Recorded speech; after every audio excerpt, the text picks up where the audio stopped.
Morning. मैं Ravi sir Ravi Academy coaching में आपका स्वागत है। तो चलिए, आज जितने भी विद्यार्थी हैं 2025 में एग्जाम देने वाले, उन सारे विद्यार्थियों के लिए एक बहुत ही बेहतरीन फिजिक्स का क्वेश्चन लेकर आया है।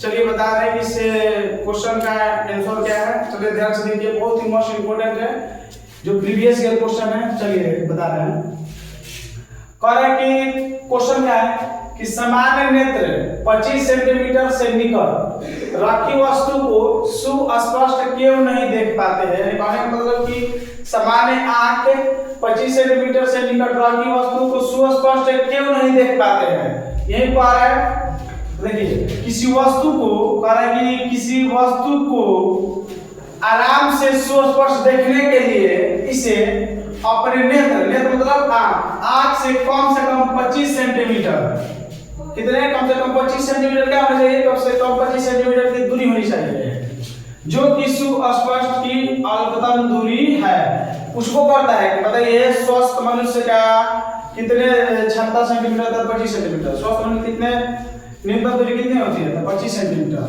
और कि अभिनेत्र लेंस की फोकस दूरी एक निश्चित न्यूनतम सीमा से नीचे तक नहीं घट सकती। यानी कहने का मतलब है, कह रहा है कि जो अभिनेत्र है लेंस की फोकस दूरी एक निश्चित न्यूनतम सीमा से नीचे नहीं घट सकती है। यदि कोई वस्तु नेत्र के अधिक निकट हो, यानी कह रहा है कि यदि कोई वस्तु नेत्र मतलब नेत्र के अधिक माने अत्यधिक क्या हो, निकट हो, तो अभिनेत्र लेंस इतनी अधिक वक्रित नहीं हो पाता कि वस्तु का प्रतिबिंब दृष्टि के पटल पर बने, जिसके कारण प्रतिबिंब धुंधला सा बनता है। ये हो गया हमारा क्वेश्चन फिर एक बार पढ़ा कि किसी वस्तु को आराम से सुस्पष्ट देखने के लिए इसे अपने नेत्र से कम 25 सेंटीमीटर की दूरी होनी चाहिए, जो कि सुस्पष्ट की अल्पतम दूरी है। अभिनेत्र लेंस की फोकस दूरी एक निश्चित न्यूनतम सीमा से नीचे तक नहीं घट सकती। यानी कह रहा है कि न्यूनतम जो 25 से नीचे तक कोई भी दूरी हो वो नहीं घट सकती, 25 सेंटीमीटर से नीचे नहीं होगा।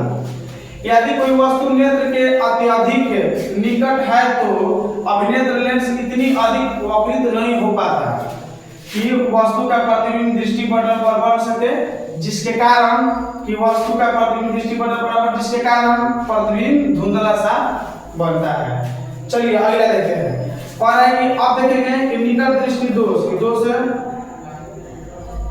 निकट दृष्टि दोष, ये हमारा निकट दृष्टि दोष। अब कह रहा है कि निकट दृष्टि दोष माने कारण कैसे पता चलेगा कि माने निकट दृष्टि दोष है। देखिए, जब भी निकट दृष्टि दोष होखेगा किसी भी व्यक्ति को, किसी भी मानव को अगर निकट दृष्टि तो नेत्र गोलक जो आकार होता है वो बढ़ जाता है, नेत्र का जो आकार होता है वो होता है बढ़ जाता है। उपचार के लिए कौन लेंस चाहिए, अवतल लेंस। तो पुष्पो करता है कि निकट दृष्टि दोष को दूर करने के लिए किस लेंस का प्रयोग करते हैं, तो अवतल लेंस से। किस लेंस के, तो अवतल लेंस से। अब पूछ सकता है बताइए निकट दृष्टि दोष किसे कहते हैं। सिंपल से सवाल पूछ सकता है कि निकट दृष्टि दोष किसे कहते हैं। तो याद रखिएगा मेरे प्यारों कि वैसा दृष्टि दोष जिसमें निकट की वस्तु दिखाई देती है लेकिन दूर की वस्तु नहीं दिखाई देती है, उसे क्या कहते हैं, निकट दृष्टि दोष। तब कुछ को कहता है क्वेश्चन कि निकट दृष्टि दोष को दूर करने के लिए किस लेंस का प्रयोग करते हैं, अवतल लेंस। चलिए दूसरा का जानेंगे दूरदृष्टि दोष। अब ये क्या होता है, अब इसमें जो नेत्र का जो नेत्र गोलक क्या होता है कि छोटा हो जाता है, दूर में छोटा हो जाता है, माने आंख का जो नेत्र होता है वो छोटा हो जाता है। इसके उपचार के लिए, इसे दूर करने के लिए किस लेंस का प्रयोग करते हैं, तो उत्तल लेंस। अब क्वेश्चन पूछेगा, ध्यान से देखिएगा, क्वेश्चन पूछ सकता है बताइए कि दूरदृष्टि दोष को दूर करने के लिए किस लेंस का प्रयोग करते हैं, तो उत्तल लेंस। किस लेंस का, तो उत्तल लेंस। आप पूछ सकता है कि उत्तल लेंस किसे कहते हैं, उत्तल लेंस किसे कहते हैं, तो ऐसा लेंस जिसमें उत्तल लेंस कह रहे हैं, सॉरी दूरदृष्टि दोष किसे कहते हैं।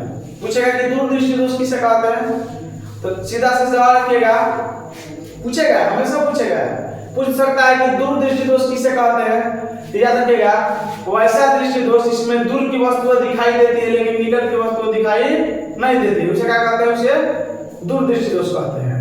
क्वेश्चन पूछेगा कि दूरदृष्टि दोष को दूर करने के लिए किस लेंस का प्रयोग करते हैं, तो उत्तल लेंस का। अब आइए जारा दृष्टि दोष। अब जारा दृष्टि दोष में क्या होता है, समंजन की क्षमता से कम, यानी कि जो समंजन की क्षमता होती है उससे कम हो जाती है जारा दृष्टि दोष में। इससे द्विफोकल लेंस का प्रयोग करते हैं। इसको उपचार के लिए किस लेंस का प्रयोग करते हैं, द्विफोकस लेंस का प्रयोग करते हैं। चलिए तो हमको लगता है कि समझ में आ गया है क्वेश्चन। चलिए आगे नेक्स्ट वीडियो में फिर आपको बता रहे हैं क्वेश्चन क्या होता है। अगर ये मेरा वीडियो आपका पसंद आया है तो मेरे चैनल को लाइक कीजिए, सब्सक्राइब कीजिए और शेयर कीजिए, ताकि आपके जितने भी प्यारे मित्र और जितने भी भाई बहन रिश्ते संबंधी है वो भी इस क्वेश्चन को देख सके। इस क्वेश्चन में खासियत क्या है, हम ये एकदम दावा के साथ करें कि 2025 में ये क्वेश्चन बहुत ही लाभदायक होगा आपके लिए। तो कृपया इसको स्किप ना करें, ध्यान से पूर्वक देखिए और पढ़िए, फिर कॉपी पर लिखिए और इसको याद कीजिए। चलिए धन्यवाद।